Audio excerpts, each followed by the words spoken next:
পারিবারিক অশান্তির জেরে স্ত্রীকে খুনের অভিযোগ, গ্রেপ্তার স্বামী। পারিবারিক অশান্তির জেরে স্ত্রীকে খুনের অভিযোগ উঠল স্বামীর বিরুদ্ধে। শুক্রবার সকালে মর্মান্তিক ঘটনাটি ঘটেছে পুরুলিয়া জেলার আদ্রা থানার অন্তর্গত বাঘঘাট ওপর গ্রামে। ঘটনার পর অভিযুক্ত স্বামীকে গ্রেপ্তার করেছে পুলিশ। স্থানীয় পরিবার সূত্রে জানা গিয়েছে, মৃত গৃহবধূ কবিতা বাউরির সঙ্গে তার স্বামী জিতেন বাউরির প্রায়ই পারিবারিক বিষয় নিয়ে বিবাদ লেগে থাকত। শুক্রবার সকালেও দুজনের মধ্যে বচসা শুরু হয় বলে অভিযোগ বচসার এক পর্যায়ে রাগের মাথায় ধারালো অস্ত্র দিয়ে স্ত্রীর গলায় কোপ মারেন জিতেন বাউরি। গুরুতর জখম অবস্থায় প্রাণ বাঁচানোর চেষ্টা করে বাড়ির বাইরে বেরিয়ে আসেন কবিতা বাউরি, তবে শেষ রক্ষা হয়নি। ঘটনাস্থলেই তার মৃত্যু হয় বলে জানা গিয়েছে। খবর পেয়ে আদ্রা থানার পুলিশ ঘটনাস্থলে পৌঁছে তদন্ত শুরু করে। অভিযুক্ত জিতেন বাউরিকে গ্রেপ্তার করা হয়েছে। মৃতদেহ উদ্ধার করে ময়না তদন্তের জন্য পাঠানো হয়েছে। আর এই ঘটনাকে কেন্দ্র করে বাঘাটপুর গ্রামে ব্যাপক চাঞ্চল্যের সৃষ্টি হয়েছে। পুলিশ ঘটনার সমস্ত দিক খতিয়ে দেখছে এবং তদন্ত শুরু করেছে।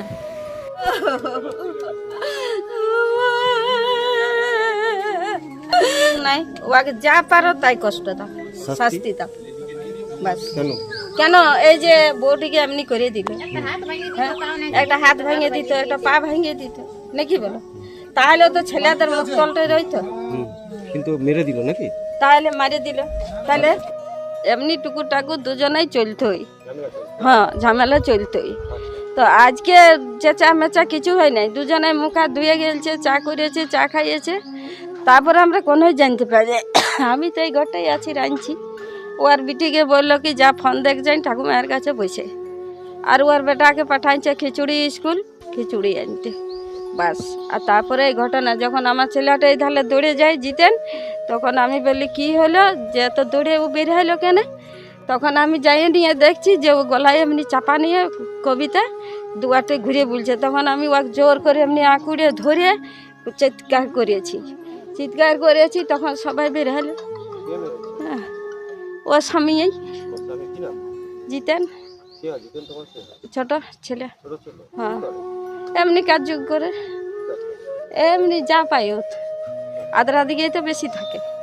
হ্যাঁ, ওদিকেই তো কাজ করে কবিতা বাউরি। হ্যাঁ, এই তো একটা মেয়ে একটা ছেলে, ওই তো 8 বছরের ছেলে। হ্যাঁ হ্যাঁ, এই 3-4। হ্যাঁ, এমনি আমার ঝামেলাই হইতো ঝামেলা।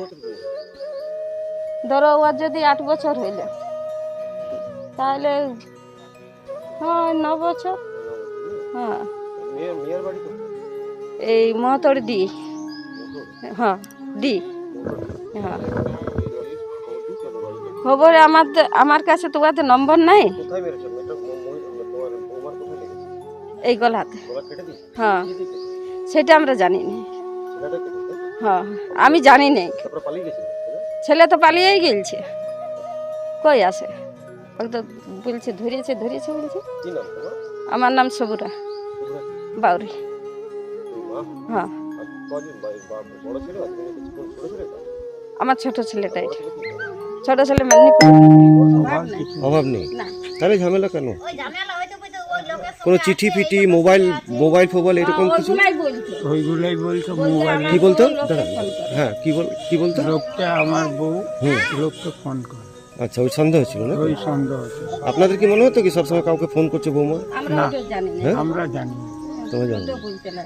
ছেলেটা বলতো কি বলতো ছেলেটা? ছেলেরা বলতো আমি আমার বন্ধুরাকে ফোন করছি, তো তোর কি আছে? তো আমরা আর কি জবাব দিই? মানে ফোন করতো তোমার বৌমা, ওইটাই অভিযোগ ছিল ছেলেটা নাকি? ছেলে কি বলতো? ওইটাই ওর মাথায় ঢুকতো যে আমি আমার বন্ধুরাকে তো ফোন করছি, আমি কাকুকে তো ফোন করছি। মানে ও যখন থাকতো না তখন ফোন করতে? সেটা তো বলতে পারবো না বাবু। ছেলে যখন থাকতো তখন ফোন করতো নাকি বৌমা? হ্যাঁ, বলতো। আচ্ছা, ওটাই সমস্যা। তো এখন মানে বাবা হয়ে কি চাইছো তুমি? সমীর হোটেল ব্রেকফাস্ট, লাঞ্চ এবং ডিনারের জন্য চলে আসুন সমীর হিন্দু হোটেলে। রঘুনাথপুর বাস স্ট্যান্ড সংলগ্ন স্থানে আমাদের এই হোটেলে রয়েছে হোম ডেলিভারির ব্যবস্থা। স্বাদে ও গুণে অতুলনীয় খাদ্য সামগ্রীতে পরিপূর্ণ সমীর হোটেল থেকে আপনারা পেয়ে যাবেন বিভিন্ন ভেজ ও নন ভেজ ফুড আইটেম। আর দেরি নয়, আজই আসুন। বিভিন্ন আইটেমের মধ্যে আপনারা পাবেন chicken chowmein, egg chowmein, veg chowmein, পাবেন egg roll, chicken roll, veg roll, রয়েছে chhola bhatura, Manchurian, chicken, mutton, fish, egg, mushroom, পনিরের রকমারি খাদ্য সামগ্রী। এছাড়াও পাবেন বিরিয়ানি, পোলাও, ফ্রাইড রাইস সহ আরো অনেক কিছু। তাই বিভিন্ন ধরনের সুস্বাদু খাদ্যের আস্বাদ গ্রহণ করতে আর দেরি নয়, চলে আসুন সমীর হোটেলে। উল্লেখ্য, এখানে হোম ডেলিভারির সুবিধা আছে। আর এই হোম ডেলিভারির পরিষেবাটি শুধুমাত্র রঘুনাথপুর পৌর এলাকার 13টি ওয়ার্ডের জন্য। আমাদের ঠিকানা সমীর হোটেল, রঘুনাথপুর নতুন বাস স্ট্যান্ডের সামনে। হোম ডেলিভারির মাধ্যমে খাবারের অর্ডার দিতে ফোন করুন আমাদের নম্বরে। আমাদের যোগাযোগের নম্বর 9883051987, এছাড়াও 81590222724।